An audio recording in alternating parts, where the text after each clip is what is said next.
Hello les petits potes, bienvenue dans cette nouvelle vidéo. Vous l'avez vu dans le titre, non ce n'est pas une blague. On a investi dans un nouveau projet, on est en route, on va chez le notaire pour signer définitivement. On vous en a pas parlé avant parce qu'on aime bien quand les choses sont sûres avant de parler, parce que quand ça se fait pas, voilà c'est un peu con. Donc là on va chez le notaire et on va signer l'achat d'un nouvel appartement. Donc là pour vous expliquer, on est vraiment sur un pur investissement, c'est-à-dire qu'on achète un appartement où il y avait un locataire il y a encore quelques mois, donc on pourrait le louer. Évidemment nous on va quand même le rafraîchir un petit peu, voilà, on est à l'aise dans les travaux donc forcément, mais c'est pas des trucs énormes normalement, enfin en tout cas on n'est pas obligé. Vous le savez, hein, on a le projet Emra, on a un énorme projet de rénovation, donc le but c'est pas qu'on y passe du temps, d'ailleurs on va sûrement déléguer des choses. On a beaucoup douté avant de l'acheter cet appartement, mais c'est à cause encore une fois de moi, de madame qui traîne trop sur le bon coin. J'ai trouvé cet appartement là et j'ai dit à Emilien, viens on va le visiter juste pour rigoler. Et en fait, coup de cœur parce que l'emplacement est incroyable sur l'île et vraiment ça a été une opportunité de dingue et on s'est dit mais qu'est-ce qu'on fait là? Parce que clairement avec Emra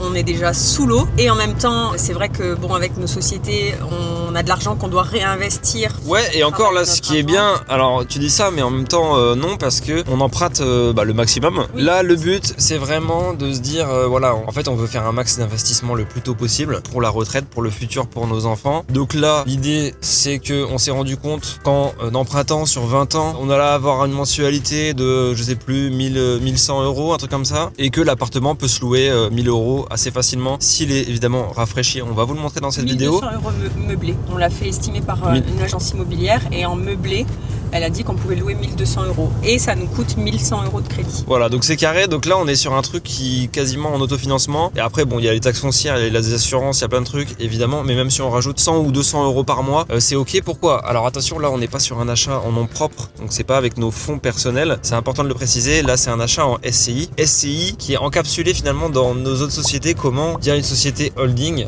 Ça, c'est le principe de la holding. C'est qu'en fait, c'est la holding qui possède toutes nos activités. Donc là, on a créé une SCI pour acheter ce bien. C'est 100 ou 200 euros qu'il va falloir mettre pour compléter la mensualité. On peut utiliser nos revenus de nos sociétés, nos revenus par exemple de YouTube. Et on peut prendre 200 euros des revenus YouTube chaque mois et financer un bien immobilier. C'est pour ça qu'on a pu acheter, parce que également c'est dans une société différente de notre projet Emra. Vous savez, dans le projet Emra où il y a un enjeu financier qui est assez énorme. On va pas se mentir, quand je vous dis que on dort pas beaucoup. Oh, j'ai dit beaucoup.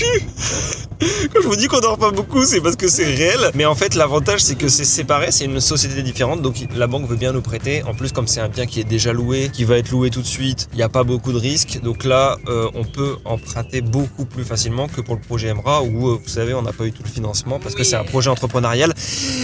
Alors le gros sketch, les gars, c'est que ça nous a pas servi de leçon. On est en route chez le notaire, sauf que les fonds n'ont pas été virés parce qu'on a eu plein de péripéties avec cette fameuse banque qui nous a déjà fait faux bon il y a un an et on vous avait fait une vidéo sur le sujet. Donc là en fait, si vous voulez, à 1 heure de la signature, la notaire m'appelle en me disant j'ai pas les fonds, j'ai pas les papiers, gros souci, je ne sais pas ce qui se passe, nanana. On est en route, on sait pas du tout si on va avoir les clés dans 1 heure parce que le banquier n'a pas fait le nécessaire et que en fait c'est un sketch. Donc on est un peu déçus, en plus on a changé de conseiller récemment en espérant que ça se passe mieux. Et ça se passe pas mieux, et c'est pas faute de s'y être pris 3 mois avant, d'avoir donné le dossier pour le prêt dès qu'on a signé le compromis.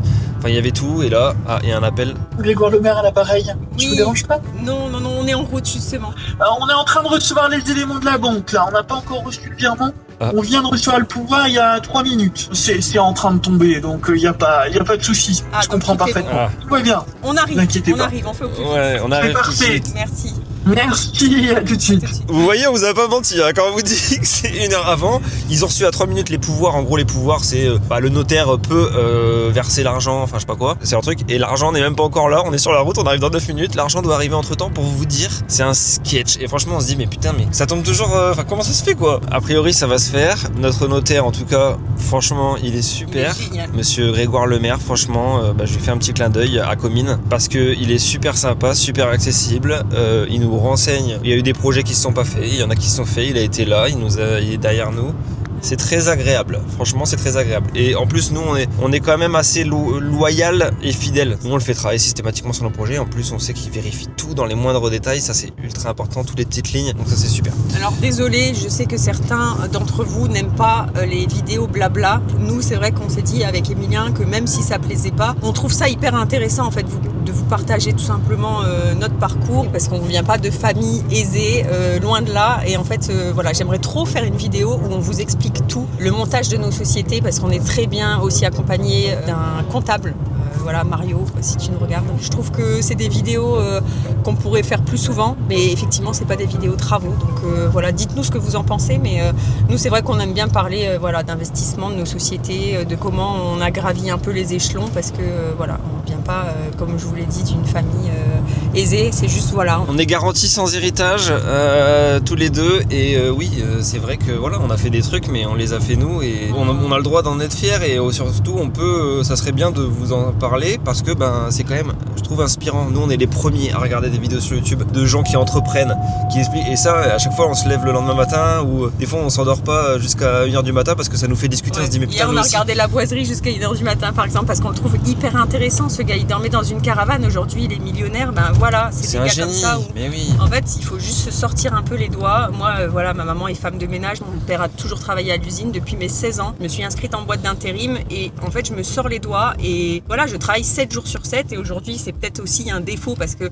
avec Emilien on est tous les deux autant passionnés, donc c'est vrai qu'on a du mal à s'arrêter de travailler, mais c'est comme ça que tu réussis ta vie et voilà, on est heureux aujourd'hui de pouvoir investir et de pouvoir avoir des projets comme ça. Mais l'entrepreneuriat c'est aussi des caps à passer en fait dans la tête, c'est plein de petits caps, donc souvent au début tu commences, tu te dis mais je vais jamais avoir le niveau des mecs que je regarde et tout, en fait si, c'est juste que ça se fait par étapes et t'as des petits déclics, t'apprends en fait petit à petit. Et puis il faut savoir prendre des risques, je sais qu'en termes de caractère c'est pas donné à tout le monde de pouvoir se dire on se lance dans un projet. Quand on prend le risque de faire un crédit et de se lancer dans un projet tel quel, on sait pas si ça va marcher après, on sait pas que voilà, c'est des choses comme ça à mettre en place et à se dire on n'aura pas de regrets, on est tombé sur ce local là, on a un projet en tête, on va jusqu'au bout et on essaye d'y arriver coûte que coûte. Voilà. Malgré tout, ce qui est bien avec les projets immobiliers, avec la pierre, c'est que forcément ça limite le risque. C'est-à-dire que quand vous faites des travaux, vous achetez un bien, vous allez jamais tout perdre. Au pire, vous allez revendre, au pire, vous avez fait quelques erreurs. Mais voilà, donc c'est pour ça que là, on n'hésite pas à réinvestir parce qu'on peut le faire. Donc ce bien, pour revenir au bien, c'est un appartement dans le centre de Lille. La façade, elle est super belle, c'est un beau bien. Au niveau de la copro, c'est pas une grosse copro, c'est vraiment l'un des propriétaires qui gère ça. Donc en fait, les frais sont vraiment minimes. Au centre de Lille, c'est vraiment rare. On y va après, on vous emmène, mais surtout, voilà, ce bien, on a eu un coup de cœur parce que tous les biens qu'on a jusqu'ici, on n'a pas de bien avec une belle façade. Vraiment jolie, stylée, où tu te dis, putain, ce truc, il va durer 300 ans. Et là, je pense qu'il y a ce fait d'avoir une belle façade un peu dans le style haussmannien, d'un bel immeuble, ça nous a donné un coup de cœur. Donc là c'est parti, on arrive chez le notaire, les amis, on signe. Je pense pas que je pourrais filmer vraiment la signature. On va pas filmer la signature, mais on vous reprend après pour aller à Lille et visiter. Et on va éviter de taper le berlingot qui est devant nous.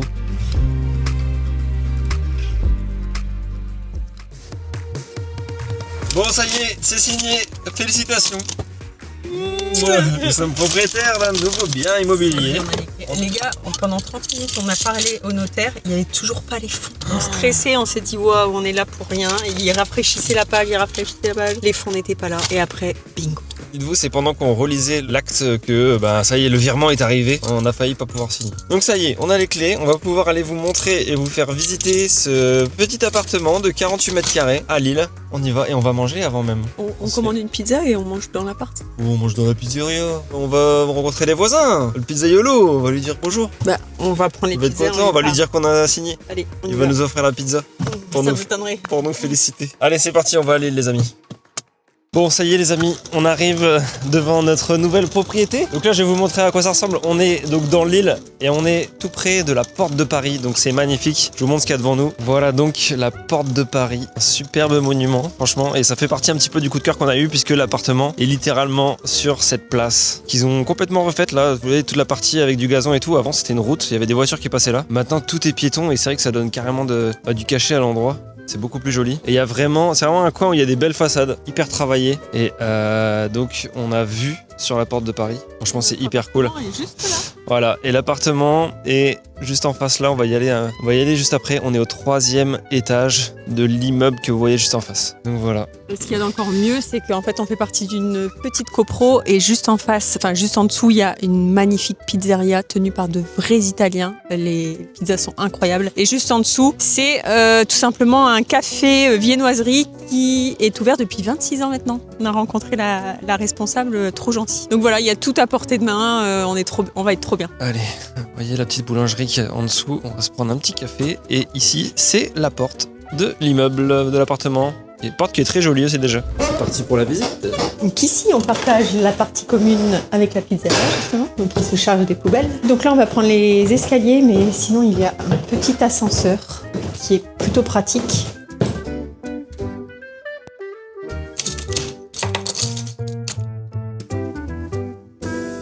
Et voilà!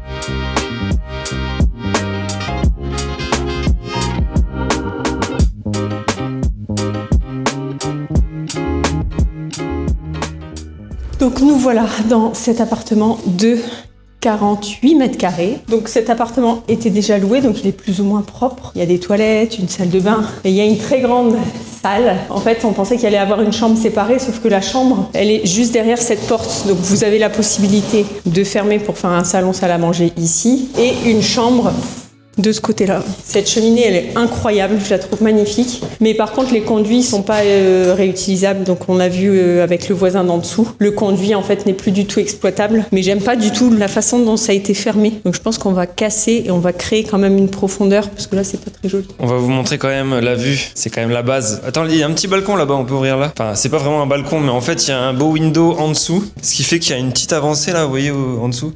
Donc on peut sortir en fait. Donc c'est pas un balcon, mais c'est vrai que c'est quand même agréable. Et la vue, donc je vous disais tout à l'heure, la porte de Paris, eh bien, elle est juste là à gauche. Donc on a la vue dessus, on a la vue sur la place, qui était entièrement refaite. Et ici, on est vraiment que sur des belles façades. C'est ça qui est ultra agréable. C'est un super quartier.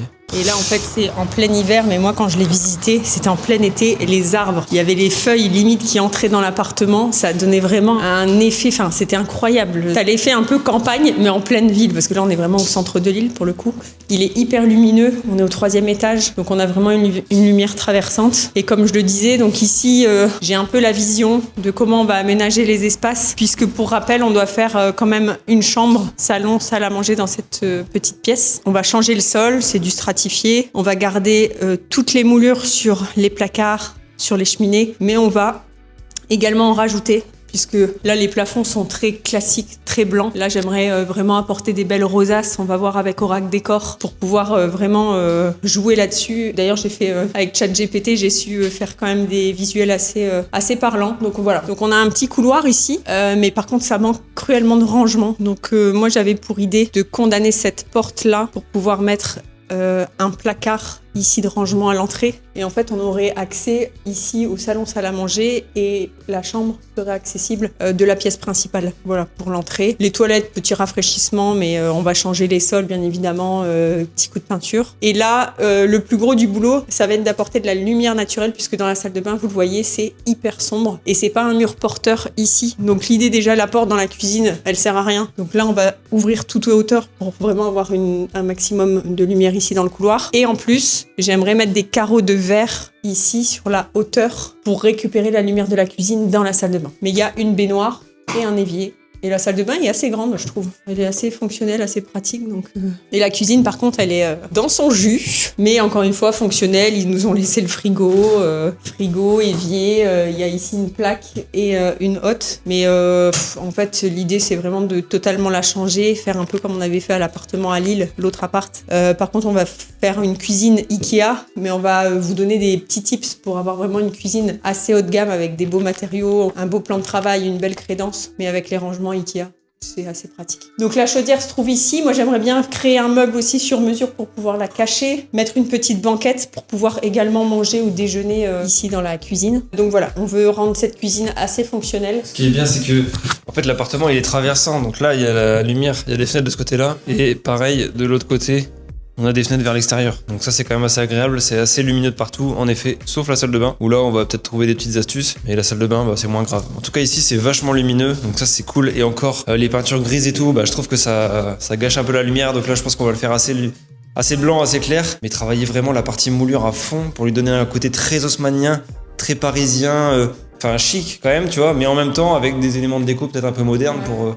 Là, je suis en train de voir pour mettre un sol, par exemple, en coin de Hongrie ou parquet chevron, mais vraiment un parquet massif. Ici, en fait, j'ai pour idée de enlever ces portes, parce qu'en fait, elles ne ferment même plus. Je pense qu'il y a eu 10 couches de peinture là-dessus, et donc du coup, pas très pratique. Moi, ce que j'aimerais, c'est créer en fait une cloison ici centrale pour que côté salon, on puisse y mettre la télé. Et en fait, l'idée, c'est de faire un passage ici, et de l'autre côté, en fait, il y aurait la place pour mettre le lit face à la cheminée. Ici, il y a le mur n'est pas droit. Vous avez un angle un peu bâtard, donc du coup le lit est trop serré par rapport à la porte ou autre. Donc voilà, l'idée c'est de créer une cloison ici pour avoir un espace télé et rangement dans le côté salon, salle à manger. Et de l'autre côté, ça fait office de tête de lit et pourquoi pas de rangement également pour le dressing, puisqu'il faut que ce soit assez fonctionnel. Et après, sur la fonction de cet appartement, c'est vrai que je disais, on va le louer, etc. Mais on hésite quand même encore. Donc on va se laisser le temps de la réflexion, aussi les travaux, de ce qu'on va en faire, parce que vous savez, notre maison, on la loue pour des shootings photos. Ça veut dire quoi? Ça veut dire qu'en fait, des marques, des photographes peuvent louer la maison à la journée, donc c'est pas la nuit, c'est juste entre 9h et 18h, pour venir faire des shootings photos, pour des marques de mode, de déco, etc. Et en fait, on se disait, pourquoi pas cet appartement, pareil, le mettre à la location pour du shooting photo. Ça pourrait peut-être suffire, on va dire, pour déjà compenser le crédit, évidemment. Et ça nous permettrait d'avoir cet appartement à disposition pour nous. C'est-à-dire que si on veut venir, nous, passer une nuit ici, si on a, dans le cadre de notre travail, besoin de faire venir des gens sur l'île, ils peuvent dormir, notre famille, etc. Et si on arrive à compenser le crédit via des juste 4-5 jours de location dans le mois pour du shooting photo par exemple, ça serait quand même ça serait magnifique. Et dans ce cas-là, c'est vrai que si on fait ça, peut-être que l'organisation de l'appartement il changerait. C'est-à-dire que peut-être qu'on va peut-être moins cloisonner ou faire ça aura peut-être un impact. Non, mais moi je pense même pas shooting photo parce que je pense que ce serait pas le plus gros du business. Peut-être plus, tu vois, le louer pour un espace coworking privé. Moi je vois bien, tu vois, un architecte, un bureau où tu peux facilement être à 2-3 ici. Non, mais peut-être un bureau surtout spontané. Peut-être un espace de podcast. Moi, je trouve qu'il y en a de plus en plus et c'est bien d'avoir des lieux comme ça un peu fermés, un peu très déco, que ça fasse pas trop studio, avec tout le matos nécessaire. Voilà, c'est plein d'idées qui fusent, mais on verra. On verra en fonction. En tout cas, le parquet, il est vraiment... il est flottant. Il est très flottant. Quand on marche, on sent qu'il y a des trous, il flotte quoi. Il nage. À mon avis, ils ont pas mis les 5 mm de dilatation tout autour. Et j'ai vu aussi que sous ce parquet-là, il y a le lino qu'on retrouve dans la salle de bain. Tu vois ici ? Ouais. En fait, ils ont mis double couche. Non, mais c'est ni fait ni à faire. Là, il y a le lino. Ah ouais, c'est n'importe quoi. Ouais, c'est n'importe quoi. Donc voilà, vous l'avez compris, ce qu'on va refaire ici, c'est les fenêtres. Le menuisier, il arrive là dans 5 minutes. Donc on change les fenêtres, c'est obligatoire, c'est du simple vitrage, donc ça c'est sûr, c'est prévu. On va refaire les enduits, les peintures et moulures et les murs. On va changer le sol, mettre un parquet. Dans la cuisine, on va remettre une cuisine, des meubles de cuisine, on va repeindre, enduire, propre. Et dans la salle de bain, je sais pas, on va sûrement laisser la baignoire quand même. On va laisser la baignoire. Moi j'aimerais bien utiliser de la feuille de pierre pour faire le moins de frais possible. Là on a quand même une belle baignoire. Et j'aimerais bien faire peut-être un petit mur là en Ciporex, tu vois, pour pouvoir prendre une douche, un peu comme à l'appart. Et ici, comme ça, ça nous permet aussi de mettre un beau plan de travail avec une vasque posée. Mais par contre, ici, je vois bien la feuille de pierre collée. Et ici aussi, tu vois, comme ça. Dans ce cas, moi je dis, quitte à mettre de la feuille de pierre là-bas, ici il faut pas faire une cloison pleine, il faut mettre une paroi de douche pour la lumière et tout, tu vois. Ça va être dark derrière et je pense qu'il faut optimiser. En tout cas, vraiment la vue elle est hyper agréable pour les Lillois qui nous regardent. Je pense que vous devez connaître ce secteur, c'est très très très agréable. Et donc là on voit un peu la façade d'ici. Et c'est vrai qu'elle est noircie, voilà les salles. Je pense que évidemment ça se nettoie, ça se restaure. C'est sûrement un budget, il faudrait voir avec tous les copropriétaires, mais ça donnerait vraiment de la valeur et du cachet à fond à cet immeuble. Donc il faudra surtout faire un devis, voir un petit peu ce que ça coûte, estimer. Est-ce que le Karcher ça suffit? Je sais pas. Dites-moi, est-ce qu'il y a des gens qui ont déjà reblanchi ce genre de façade? Est-ce que du Karcher suffit? Est-ce qu'on peut presque le faire nous-mêmes avec toute la copropriété ensemble? Ça peut être un bon moment, ça peut être l'occasion de partager un moment en réalité avec tous les copropriétaires et d'économiser un petit peu. Donc voilà, c'est cool, ça fait plaisir. Nouvel investissement immobilier. Comme si on n'avait pas assez à faire, voilà. Mais là, on va déléguer. Demain, on a un rendez-vous avec Antoine de chez Contraste. On va voir s'il peut pas s'occuper de rénover ce petit appart. Ce qui est vraiment dur quand on entreprend comme ça dans l'immobilier, je trouve, c'est de se détacher du bien. Parce qu'avec Emilien, c'est vrai qu'on a tendance à essayer de bien faire les choses. Et moi, cet appartement-là, je l'aime tellement que je pourrais y vivre. Je disais à Emilien, pour nos vieux jours, cet appart, il est parfait. Donc en fait, le louer à l'année, c'est pour ça qu'on y réfléchit à essayer de peut-être le sous-louer avec nos sociétés et tout. Parce qu'en fait, on aimerait le garder à disposition pour notre famille. Si on a envie de se faire un week-end en amoureux, bien, on viendra dans notre propre appartement pour pouvoir, voilà, Mais juste, je la couler douce. Non, mais c'est dur tu vois, Oui, toi, c'est le problème avec Rachel, c'est qu'en fait, quand on achète des apparts, elle dit, oh non, on le loue pas, on le garde en résidence secondaire. Je dis, bah oui, mais d'accord. Mais les 1000 € de crédit tous les mois, comment, enfin, au bout d'un moment, il y a un moment donné, il faut arrêter. On peut pas se permettre. On est obligé de le louer. Non, mais j'aurais du mal, c'est ce que je voulais dire, j'aurais du mal à acheter un bien immobilier et mettre une table Ikea et 2 chaises et dire, bon, bah voilà, c'est de la location meublée, allez-y. Enfin. Ouais, marchand de sommeil, quoi. Tu vois ce que je veux dire? Mais non, c'est pas marchand de sommeil, mais t'as des locataires. Oui, voilà, le faire uniquement pour l'investissement pur. Uniquement pour l'argent, tu vois.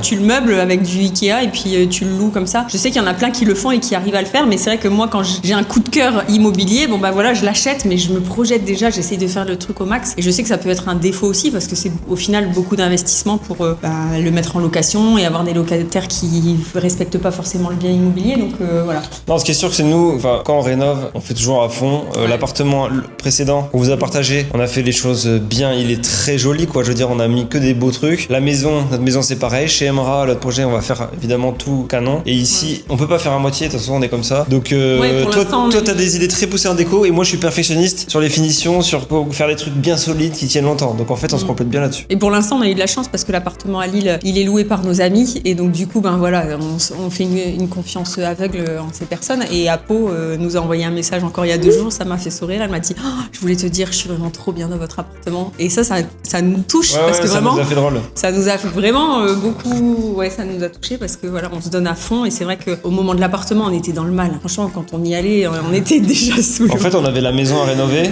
et on faisait l'appart. Mais là, les gens ils vont nous dire, bah là, c'est pareil. Vous devez rénover là-bas. Et là, on je m'attends à des commentaires hyper négatifs sous cette vidéo-là parce qu'ils vont dire, mais en fait, vous vous plaignez, mais vous êtes des grands malades. Mais effectivement, on est des malades. Mais on aime ça. Et voilà. Après, notre logique, vraiment, depuis 5-6 ans qu'on bosse à deux, c'est de réinvestir tout ce qu'on gagne. Ça, c'est vraiment ce qu'on fait depuis 6 ans. En fait, on n'est pas dépensier. Et c'est ce que j'allais dire. En fait, avec notre comptable, on a vraiment essayé de faire les choses au max pour éviter de donner trop à l'État, justement. Et on se verse, pour être transparent, 1 800 € par société. Et du coup, on essaye de vraiment sortir que le minimum. Et tout notre argent, on le place sur notre holding pour pouvoir justement investir dans d'autres projets et investir surtout dans la pierre pour nos enfants. Donc voilà, pour nous, c'est hyper important. Pour l'instant, on prend du plaisir là-dedans. Donc après, on verra. Là, c'est vrai qu'on est fatigué, mais en même temps, on est passionné. Et tous ces petits projets-là font que, en fait, il y a toujours une petite flamme qui s'anime et ça nous motive à mort, quoi. Ouais. Bon, on vous laisse sur. J'espère que ça vous a plu, qu'on vous partage comme ça un peu ces nouveaux projets de manière très spontanée. Voilà, donc on est content de partager ça avec vous. Et merci. Je te coupe, mais merci. On a eu plein de candidatures. Il faut encore qu'on les regarde parce qu'on en reçoit tous les jours et notre assistante, elle nous dit waouh, c'est ouf et tout. Il faut que vous regardiez vos mails parce qu'on a reçu plein de vidéos de gars hyper motivés pour venir nous rejoindre. Parce que dans la vidéo précédente ou celle d'avant, j'avais dit n'hésitez pas à nous envoyer un mail si vous souhaitez faire des travaux avec nous, venir nous aider. Pas juste nous aider gratuitement, évidemment, rémunéré, etc. Il y a eu on a reçu pas mal de trucs. On regarde tout. On a répondu normalement à tout le monde déjà pour dire qu'on allait regarder, etc. Donc voilà, on regarde, on réfléchit, on essaie de s'organiser. En ce moment, c'est vraiment la réorganisation totale. On essaie de s'organiser dans notre vie perso, dans notre vie pro, parce que sinon, on sait qu'on n'arrivera pas à tout faire, tout ce qu'on veut. Donc c'est hyper important de prendre le temps. Ça fait quelques jours qu'on n'a pas été sur chantier travailler et pourtant on était pris full time juste par des calls, des rendez-vous de l'organisation. Donc je me rends compte qu'on avait vraiment un problème d'organisation parce que quand on prend le temps pour le faire, on est plein. Tu vois, ça fait 5 jours. Et si on avait été au chantier là ces 5 derniers jours, je pense qu'on serait encore plus dans le mal qu'on l'était il y a une semaine. Et là, on est en train de comprendre, de débloquer des choses, même nous. Enfin voilà. Vraiment, c'est pas toujours simple, hein. Donc les couples qui rénovent où c'est dur, vous vous embrouillez, sachez que nous c'est pareil. On s'oublie nous-mêmes, on s'oublie l'un l'autre parfois parce qu'on est stressé. Évidemment, ça génère beaucoup de stress, mais il faut savoir le réaliser et puis changer des choses. Donc c'est une période où on essaie de faire ça. Donc voilà, n'hésitez pas à mettre un petit commentaire, dites-nous ce que vous pensez de ce petit projet. On va vous partager évidemment la rénovation ici, même si on fait que 10 ou 20% nous-mêmes. On viendra sur le chantier, on suivra, on vous montrera toute l'évolution. promotion. Voilà, en attendant, merci de nous suivre et d'être là. Abonnez-vous si c'est pas encore fait et on va essayer de vous partager encore plus de trucs comme ça où on va donner vraiment des infos sur comment on vit notre vie entrepreneuriale. Allez, bisous. Ciao.